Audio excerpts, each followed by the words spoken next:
Hello YouTube.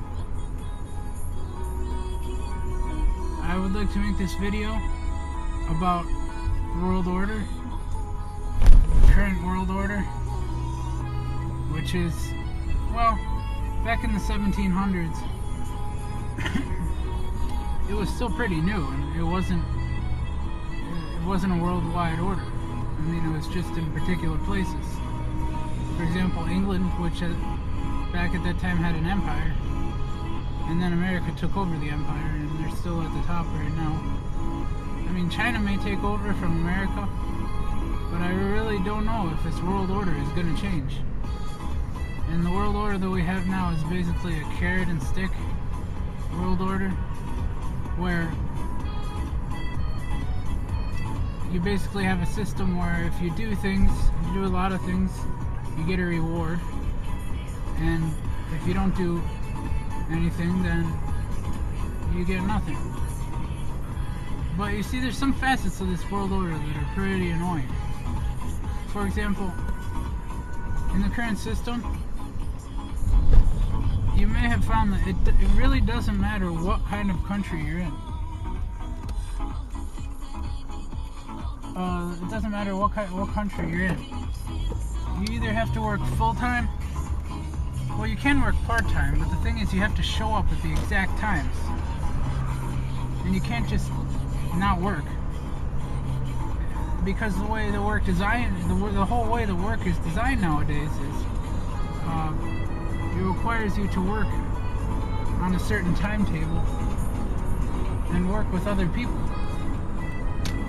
It was sort of inadvertent, I mean, I guess, at the beginning. And then they have mass production, which is requires the extreme division of labor. I mean, people have not even pioneered ways around that, or to make it different than what it is right now. We have the extreme division of labor, and we have the carrot and stick approach, and we have work, which requires you to work like a slave or not work at all. I guess that you can try to get around it by being a skilled craftsman, say a blacksmith or some kind of a musician, a guitar, someone who makes guitars. Maybe you're someone who does some type of highly skilled labor, which is not easily, where the labor is not easily separated from the work. You see, that's another thing that's happened, is the capitalists, or I should say the ruling class, the haves, which have a lot of stuff, or come into a lot of stuff. You know, it doesn't have to be like a dynastic thing, but it just so happens that there's a lot of stuff, and the way it's set up right now, that stuff is in a select group. It's in the ruler's hands. I mean, these people are also part of the government. They're not just capitalists for capitalists' sake. They control this wealth. This wealth is theirs, I guess you could say. But at one time, it belonged. For example, say land. It belonged to people. It didn't. It was passed down from generation to generation, but since time immemorial. I mean, how can you just say that the land belongs to so and so, or you have to work the land, the serfs? Some people say that is the evolution of society. I really don't think so, because you've seen some countries, for example, you've seen countries like Russia or countries like China, where they were feudal until recently, and then all of a sudden they changed into what we have now, and man, it's really bright. And all of a sudden they changed into what we have now in America, Europe, and these other countries. I would say if that's really the case, I mean, it's more like we in these countries devolved. It's not like we evolved. I mean, we devolved into what we have now. like to try to find some friends on here and get some ideas about how it could become possible to make a world order where we could make it possible for smaller governments, or actually make them some type of a necessity.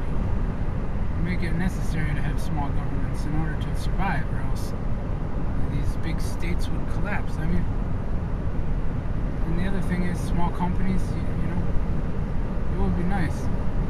But it's the way that the whole thing has evolved, I mean, it's almost that people's minds are completely shot because they can't recall what it used to be like or what it could be like. Because even all the work that we have now, I mean, it's just the way that it's scheduled. Now that we have computers, you could, for example,